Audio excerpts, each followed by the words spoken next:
What's going on, everybody? Rob A here, and today we're taking a look at Transformers Kingdom Core Class Megatron. This is part of Wave 2 of the Kingdom Core Class figures, and retails for $10. I found this at my local Target, and hopefully that means that you'll be able to get your hands on one very soon as well. So, let's get right into it. I do apologize. Normally, I do start off with a packaging overview, but in this case, I got rid of the package and didn't save it. So I do apologize for that for anyone who actually is looking forward to that sort of thing. But next time, baby. So yeah, here is Megatron, and he is a tank. He's kind of not quite an H tank. He does have a front end here. But his rear end is a little open. I will say the first thing I noticed when I saw him in the store was just the really nice shades of kind of dark, almost a charcoal sort of gunmetal-y gray. I guess I can't really call it gunmetal. It's not metallic, but it is a nice gray color. But you can see it does rotate. You do get the rotating turret here on the top. There are no wheels on this figure, unfortunately, so you just have to slide it if you want to move him around, which can be problematic, perhaps, for the paint apps, but, you know, it is what it is for a $10 figure.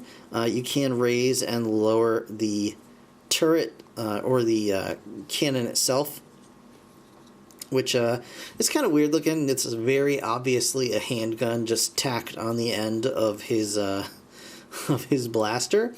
But, you know, there are worse things in the world. It looks fairly okay just side on. It's once you raise it up, you kind of see the handle just sticking out. But other than that, it's not too bad. You can get a full 360 from the turret, even with the gun in the front. And yeah, I think overall it looks pretty decent. It is a very small tank. And I'll just show it off with a regular deluxe class figure there, just to give you guys an idea. So, pretty cool. I actually like it quite a bit, despite some of the little flaws here and there, but we'll get into that. So let's transform this guy into his robot mode. And actually, one thing I do want to point out really quickly is that he has no insignias anywhere on the tank mode. He does have one on his robot mode chest, which we'll show off once he's transformed, but there are no faction symbols anywhere on this tank. So that's pretty interesting.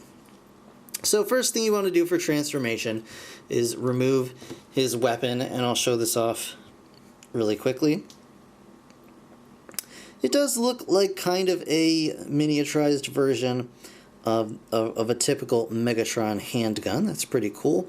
It's got a weird, I guess this would be sort of a stock, and it's kind of shaped like that, but it just makes it a little awkward to actually plug it into the cannon sometimes, so just be aware of that. Hopefully it does not lose clutch power over time. But yeah, I think it looks pretty decent. It's got a little peg, so you can hold on to it in his little hand, but I believe this outer peg is actually 5mm. So yeah, you can actually have deluxe size figures hold on to it, and it's fairly small, but I think it actually looks pretty good. That's pretty neat. So there you go. So put this off to the side, and then you're left with this very snubby looking tank. And the first thing we want to do is go ahead and unpeg these side panels, and we're going to untab them at this peg right here and bring them down, straighten them out, and then clip them in just like that. Same thing on this side. Oh, all right. Don't do that. Okay. All right. Let's go ahead and see what we did here. There we go. Alright, I apologize for that, but obviously these are all just friction joints, but these are actually pinned in, so I guess the pin was a little stronger than the friction joint. But there you go, just peg that right in. That is the first time that's happened to me, and I've transformed this guy multiple times, so I was not sure exactly what to do in that moment. I thought for a second that I had broken the figure, so I do apologize. then we're going to actually rotate the waist around here. So this figure does have a rotating waist joint. That's pretty cool. And then we're going to pull this section out, bring the arms out here. So what we're going to do is we're going to unpeg the arm here from the cannon and then pull these bits around. They tab in on the forearms onto these two tabs here. So you just want to get those loosened up. And you just want to pull this whole section out. And then we're going to peg in these bits here. The tank treads are going to fold back and around and just sit onto the back, and they will actually peg in onto these tabs on this little part here. Then we're going to rotate this arm around here, and then this side actually just has a panel with the hand attached that you rotate, and then you rotate Megatron's blaster. And there you have the mighty Megatron in robot mode. And I actually think this guy looks really good. I mean, he's got a bit of a backpack, I'm not going to lie about that. But beyond that, I think he looks really, really nice. So giving you a close-up of that head sculpt for such a small figure, I think that's really good. The head does rotate.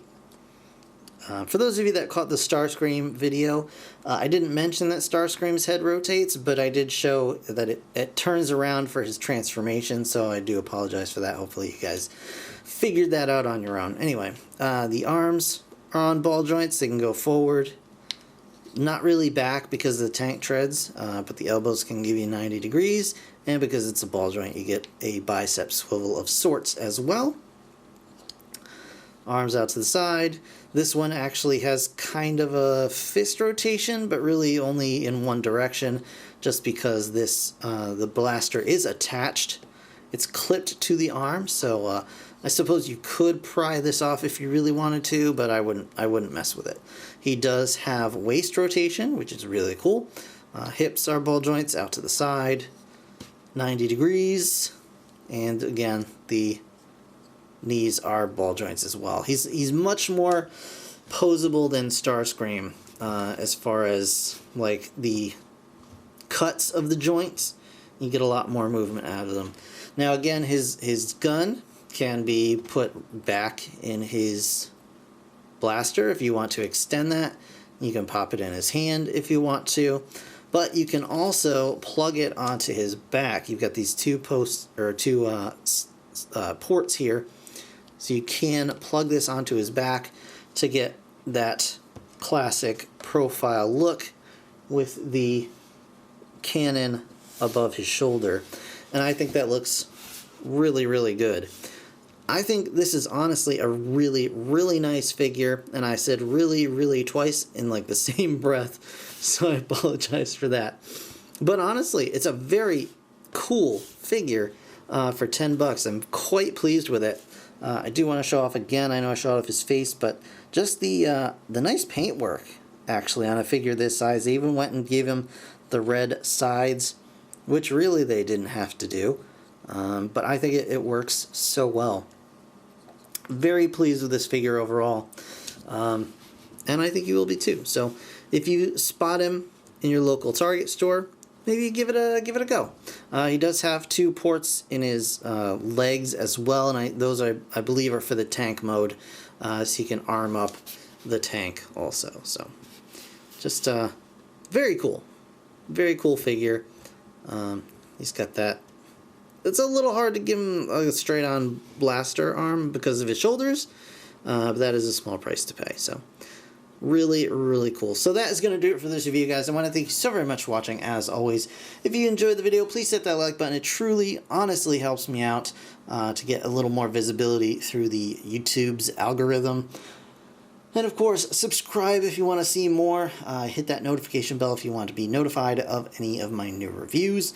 I'm still waiting on Kong Toys Firmament to slowly make its way to my home. So as soon as I have that in hand, I'll get a review up of that as well. So thank you guys for watching. I'll see you guys in the next one. Bye for now.